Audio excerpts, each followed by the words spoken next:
hymns of the church still got power. Amen. The hymns of the church still got power.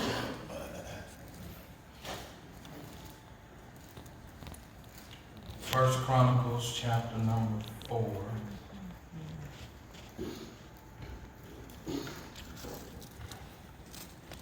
And verse number 10. When you got it, say, I got it. I got it. That wasn't everybody, so everybody go to First Chronicles chapter number 4 and verse number 10. When you found it, say, I got it. That's still not everything. So I'm going to try it one more time. Go to that table of contents. Right, there you go. And if you got a smart device, click on Old Testament. And look for First Chronicles. It's on page 350 in my Bible. That ain't gonna help you none. So it's I after just thought I would help you. after Kings. I would help you to understand that it's there. First Chronicles chapter number 4 and verse number 10. When you found it, say, I got it. I got it. That sounds much better. If you ain't got it, say, wait a while. Wait a while. Lord Jesus. See, we need to get that CD thing rolling.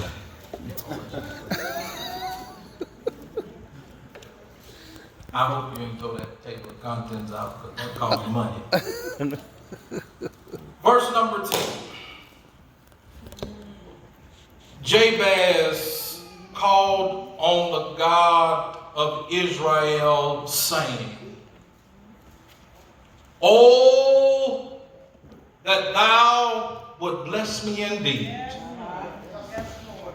and enlarge my coast, and that thine hand might be with me, and that thou wouldest keep me from evil, that it may not grieve me. And God granted him that which he requested. Maybe I'm in the wrong church, so I'm going to read it one more time. Jabez called on the God of Israel, saying, Oh, that thou would bless me indeed, and enlarge my coast, and that thy hand might be with me, that thou wouldest keep me from evil, that it may have not grieved me. And God granted him what he requested. Thank you, Lord. I'm in the wrong church, Deke. I'm going to try it one more time. Jabez called on God. And the end of the verse said, and God granted his request. Thank you, Lord. Will you look at your neighbor, because I feel like preaching today, and tell them God answers prayer. God answers prayer. You may be seated in the presence of our God. I wish 5 of y'all to help me here.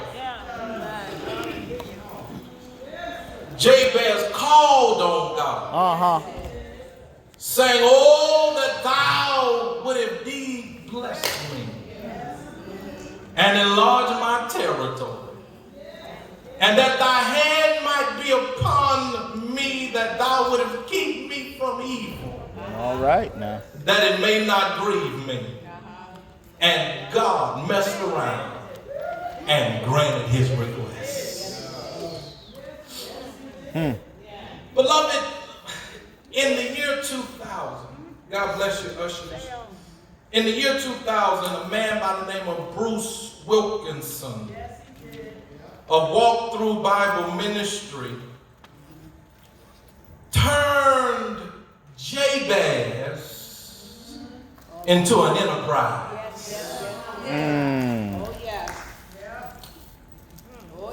he wrote a book called The Prayer of Jabez. Switchblade. Not only did it become a runaway hit and a long-time New York Times bestseller, it became a franchise.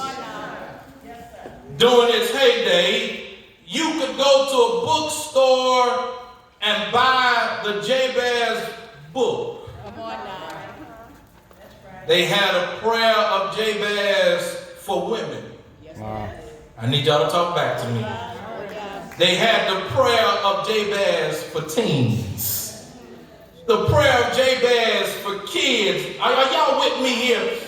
I want you to see the enterprise here. The prayer of Jabez devotional. They had journals. They had even a leather edition. How do you know? Because I got one. Not to mention, they had Jabez music. Wow. They had t-shirts. They had hats. They had posters. They had coffee mugs. Are y'all with me here? They had calendars. And if you was fortunate enough to have a computer, they even had the nerve to make a mouse pad. Without a doubt, in the early 2000s, this Bible personality became a bona fide star. But even though Bruce has done much to affirm the blessings that come to righteous people who practice believing prayer, there have been some unfortunate side effects to Wilkinson's remedy, hear me church, for pain. One of the issues that the prayer of Jabez has put, I believe, the spotlight on the wrong person. Say so. Wow. Say so. Wow. I submit to you that this text is about God and not Jabez. Jabez. That's right. Man, I wish y'all would help me here. That's right. I submit to you that it is not about the prayer of Jabez. It is about the sovereign, holy, wise, faithful, and gracious God who answered the Jabez's prayer. That's right. And the message about God that this text proclaims is good news for every believer and not just Jabez. Here it is. The Lord is still in the blessing business. I'll try it one more time. I ain't preached in a while. Turn to your neighbor. Tell your neighbor the Lord is still in the blessing business. The Lord is still in the blessing business. If they didn't shout, slide down and become my cheerleader and tell yourself, say self, the Lord is still in the blessing business. The Lord is still in the blessing business. In other words, he didn't stop answering prayer when Jabez prayed. That's right. Am I in here by myself? Brothers and sisters, I came to tell you on this first Sunday that God chooses to bless the life that is marked by prayer. Thank you, Jesus. One of the fascinating things about Jabez is the meaning of his name. Yes, Lord. Will you all look at verse 9 with me? Verse 9 says, Jabez was more honorable than his brothers, and his mother called his name Jabez, saying, because I bore him in pain. Come on. Now please don't miss the shout. According to Genesis 3:16, pain in childbirth is a part of the curse of the fall of humanity into sin. But apparently there was something unusually painful about the circumstances surrounding the birth of Jabez.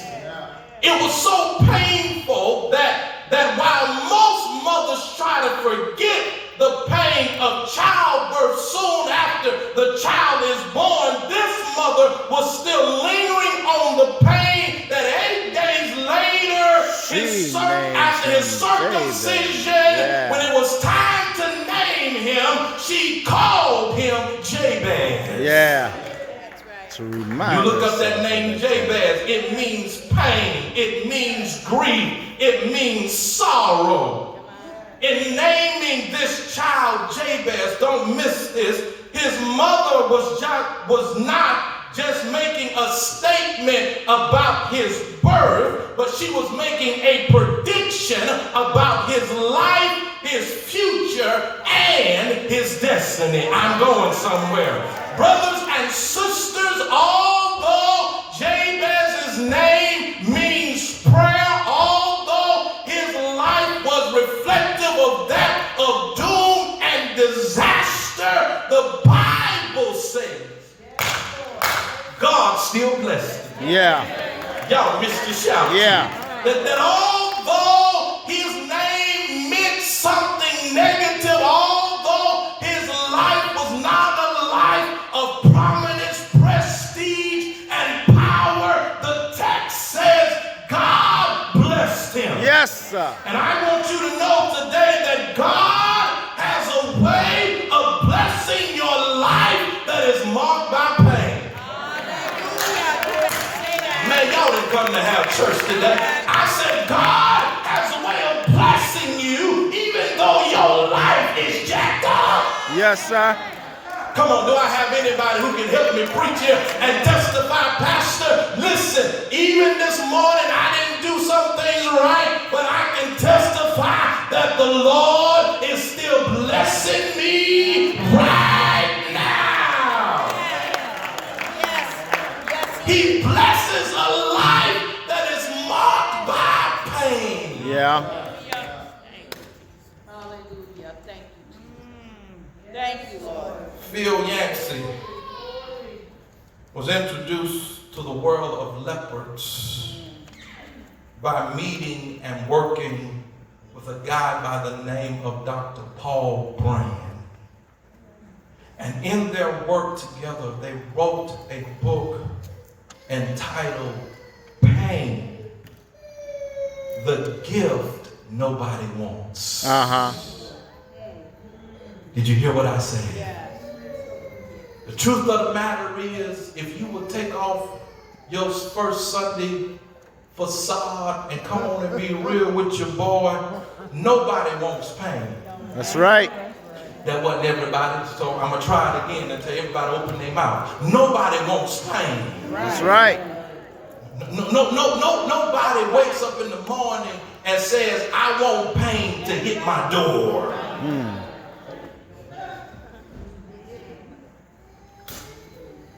And unfortunately, brothers and sisters, most people view the blessed life to be a life that is painless, carefree, and happy. Yeah. Unfortunately, brothers and sisters, we define blessings in physical, material, or financial terms. And we think that blessings, hear me, that blessings bring pleasure and not pain. But the story of Jabez teaches us that the Lord does not have to prevent, limit, or erase your pain in order to bless you. Man, that was too cute for y'all not to shout. I'll say it again. You serve a God that does not have to erase your pain. Right. He doesn't have to prevent you from going to divorce court. Are y'all hearing what I'm saying? In order to bless your life. That's right. Because no matter what you go through, God can bless you through your pain. That's right.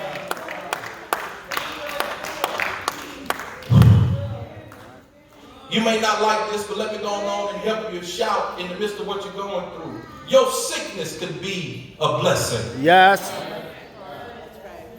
Because Paul teaches us that had he not had that thorn, he wouldn't have known how powerful the grace of God really is. Yeah. But Paul says, when I am weak, I am strong. That's right. He says, then I am strong. That's right. Church, I'm trying to suggest and say to us that God uses pain to develop us into what he wants us to be. Yes. Oh, yes. That's why Psalms 119 and 71 says, it is good for me that I was afflicted and that I might learn his statutes. I need y'all to go on and help me have church today and testify. If you never had a problem, you wouldn't know God to be a problem solver. That's true. Mark it down. There is purpose in your pain. Hallelujah. Now, I'm not saying that pain in and of itself is a blessing. Come on. But what I am saying, please, young folk, I need y'all to tag me, tweet this to everybody on your social media outlet and tell them pain qualifies you for a blessing.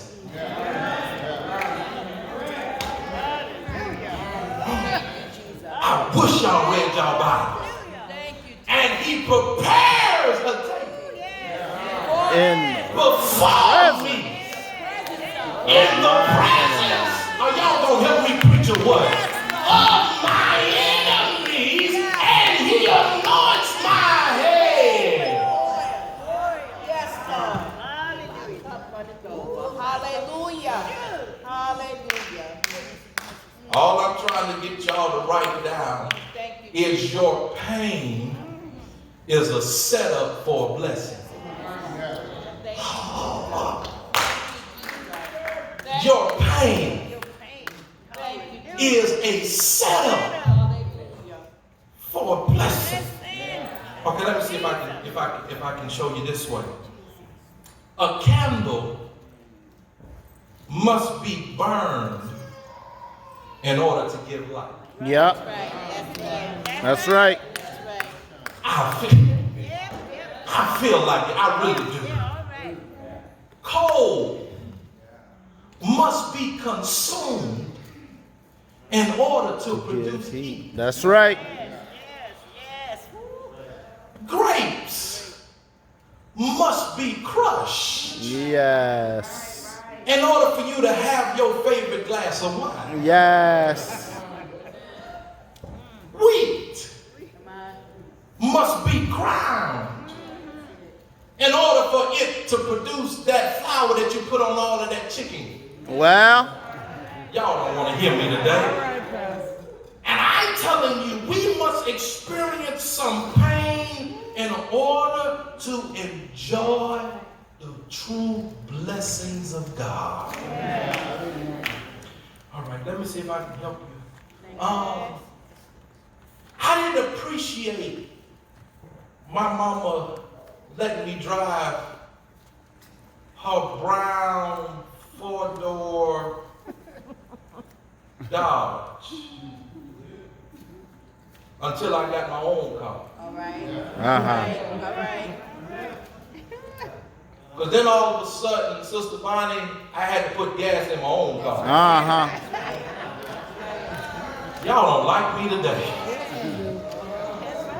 Then all of a sudden, I start saying stuff like, Mama, bring it back the same way. Yeah. The same way you found it. If it was on the full tank, I want you to bring it back. Don't look at me in that tone of voice. Because if you let some booger drive your car, and it's full when they get it, and it's empty when it returns, and you got to go somewhere, the first thing is you ain't never driving my car another day. They wasn't driving it in the first place, but you know. I was working at Marsh Drive with a hammer and a nail. And the Lord started speaking to me. The nail kept complaining that I was hitting it too hard. Wow. And the hammer was fussing at the nail, telling the nail to be still.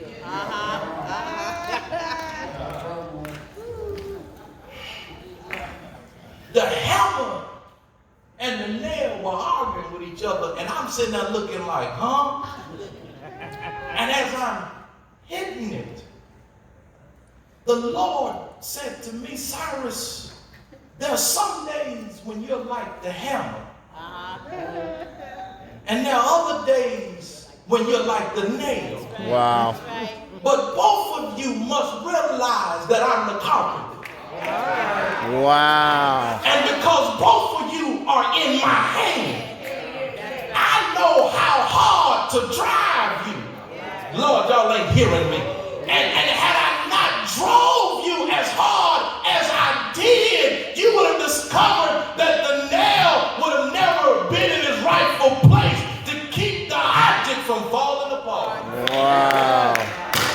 Who am I preaching to today? Oh, you're mad because this ain't working out. You mad because that ain't working out. Well, baby, I come to tell you that you're not the carpenter of your life. So just go on and be the hammer some days, and go on and be the nail sometime, and you will discover that as long as God is the workman, as long as God is the carpenter, he knows what hammer to use. He knows what nails to use. Here's what I'm trying to get y'all to see. He knows just how much you can bear.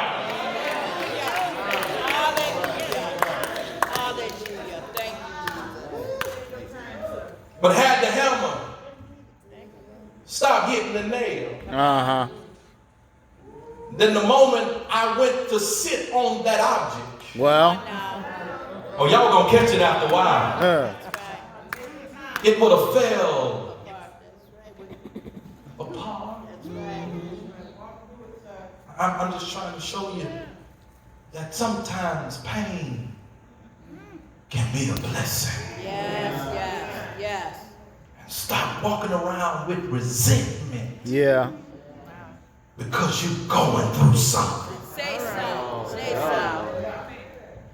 The text says Jabez was a godly man with a painful life. Hallelujah. Here's what I've been trying to get to. Verse number 10. Although in verse 9 we saw his reality, in verse 10 we see his response. Oh, if thou would bless me indeed, and enlarge, Lord have mercy, my territory.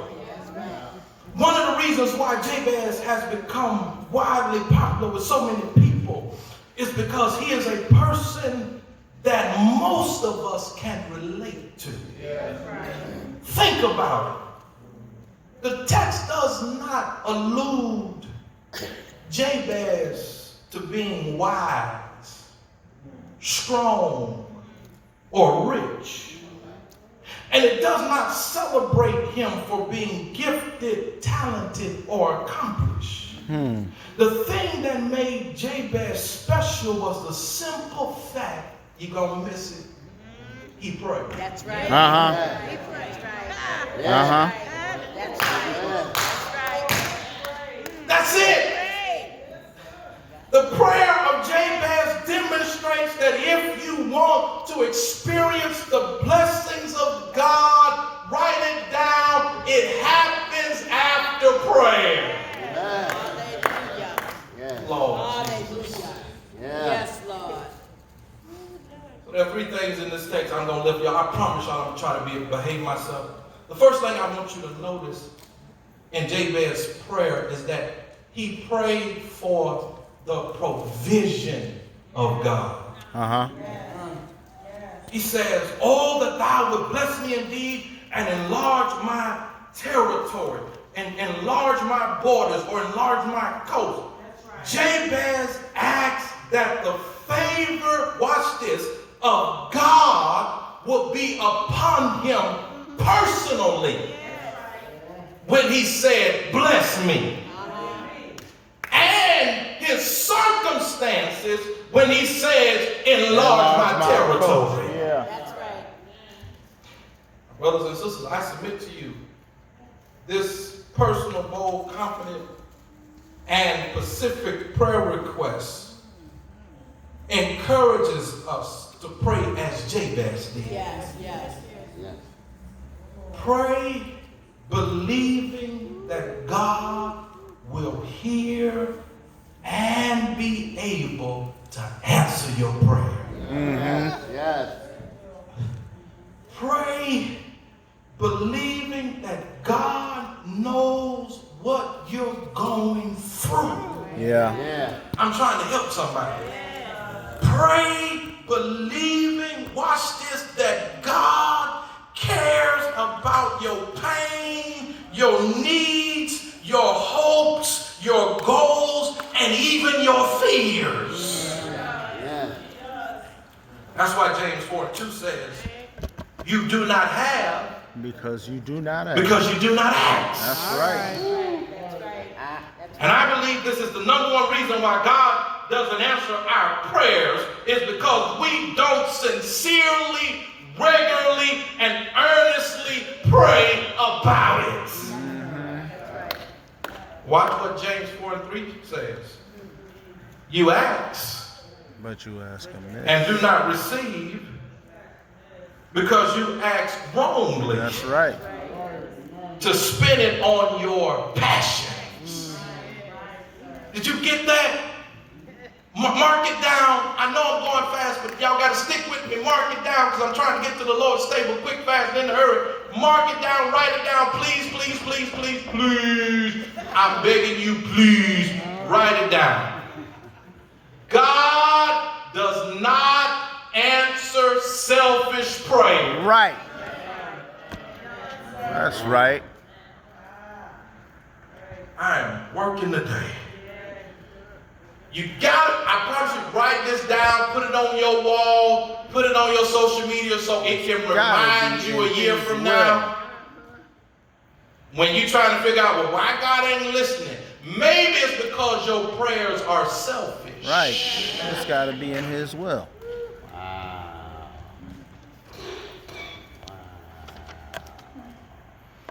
So he not only prays for provision, but secondly, and I'm trying to move because I'm about to get choked up on my own cooking. Secondly, he prays for the presence of God. He prayed for provisions that thou would bless me. But then he prays for the presence Keep me of from God. Watch what he says. He says, oh, that thou would bless me indeed and enlarge my territory. Here's the presence, and that your hand might be with me. Yeah, that's right. That's right. That's right. That's right. In other words, don't just pray for God to supply your need. That's right. That's right. That's right. Only this side is with me. I'm coming for y'all. When you pray, pray for the presence of God. Yes, sir. That's right. That's right. Might I submit to you that 99.9999999% of your prayers is you praying for God to help you pay your light bill. It's praying for God to meet some need. When you All right. turn the switch off. But you don't pray enough for the presence of God. He says, God, I don't want to just have all of these blessings. Yeah, I want you here with me. but not have you with me. That's right. That's right. Oh, yeah. Yes, Lord.